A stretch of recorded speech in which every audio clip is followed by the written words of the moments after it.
จ้าพ่อแม่พี่น้องเห็ดขมนี่ดอกดอกงามแท้ที่สามจ้าตาเห็ดขมดอกงาม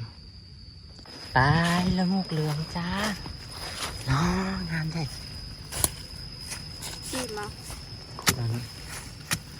สามดอกงามๆเลยจ้าทุกคนอ๋ออยู่ในป่าจุดนั้นมันหนาวน้ำหันอะในแคมป์ทงนาเลยจุดนั้นมันหนาวน้ำหันดอกใหญ่นึงนะเรื่องของข่าวจ้าเคลียร์บนหัน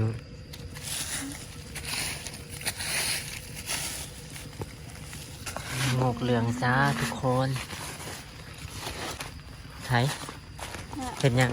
อ๋อสุดท้ายมันเน่าน้ำหันนะนี่เคยออกในเห็ดทาน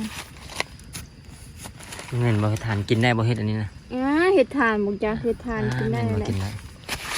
ตอบเป็นไงพ่อแม่พี่น้อง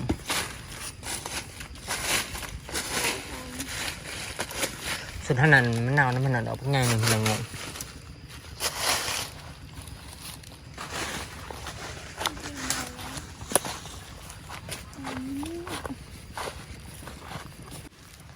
ดอก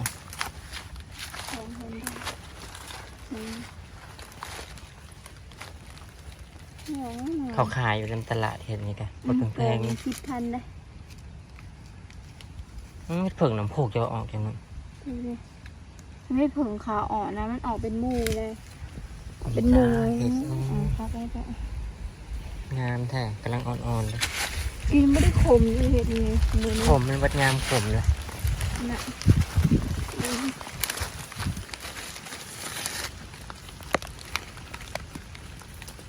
ไอ้กอนนั่นมันดอกงามทำตรงนี้กันน้ำปลามิดเลยนี่นะเห็ดนี่น้ำปลามิดเลยก่อนนี่ดอกนี้กันกอนนี่ออกลายแบบมันออกเป็นมูกาเอาไปเด็ดจูมันเก็บเห็ดในแคมป์ทุ่งนาจ้าเฮียอะไรนี่เฮ็ดอับบัดนะทุกคนนี่จะดอกงามเลยสมใส่สมในร้านไม่ขมต้มนี่งามมากจ้ะ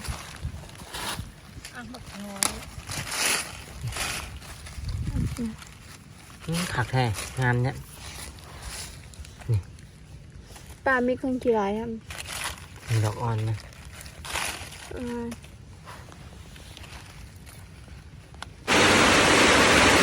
เก็บเห็ดมาผลกันหมดเลย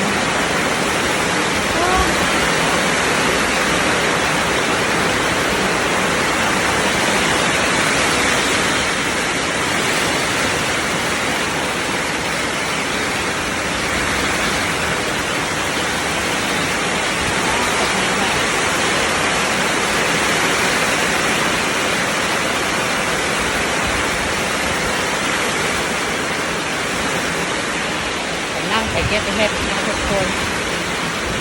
ฝนตก